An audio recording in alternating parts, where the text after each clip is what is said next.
السلام علیکم ورحمۃ اللہ وبرکاتہ۔ دوستو، اس وقت بڑی اچھی خبر میری نگاہوں کے سامنے ہے۔ جی ہاں، ہم سب کی روح، ہم سب کا دل، ہم سب کی جان کعبۃ اللہ کے اس گھر کو لے کر وہاں سے ہمارے رپورٹر عبدالقیوم خان جو جلگاؤں ضلع کے مارول کے رہنے والے ہیں، انہوں نے بتایا کہ کعبۃ اللہ کو جو غسل دیا جاتا ہے، سال میں ایک مرتبہ یہ جو تقریب ہوتی ہے، یہ جو پروگرام ہوتا ہے، کعبۃ اللہ کو قیمتی قسم کے عطر سے اور خوشبوؤں سے غسل دیا جاتا ہے۔ وہ پروگرام گزشتہ 2 دن پہلے یعنی پیر کے دن 15 اگست کو وہ پروگرام ہوا ہے، یعنی غسل کعبہ کی روح پرور خوشنما تقریب عمل میں آئی، اور اس تقریب میں ولی عہد شہزادہ محمد بن سلمان نے شاہ سلمان کی نیابت کی۔ میں آپ کو بتا دوں کہ اس موقع پر خادم حرمین شریفین شاہ سلمان بن عبدالعزیز کی نمائندگی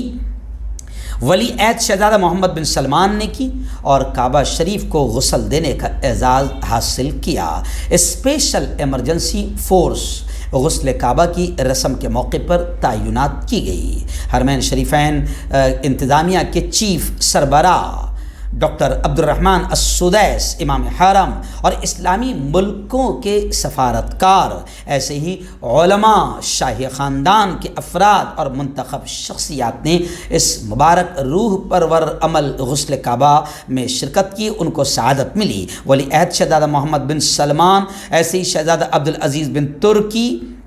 کہ ہمارا مسجد حرام پہنچے، جہاں انہوں نے باقاعدہ کعبۃ اللہ کے اندر وہ گئے اور سب سے پہلے تو انہوں نے طواف کیا، 2 رکعت نفل ادا کی، اس کے بعد باقاعدہ غسل دینے کا شرف انہیں حاصل ہوا، پھر انہوں نے سنتیں ادا کی۔ غسل کعبہ کے اس عمل میں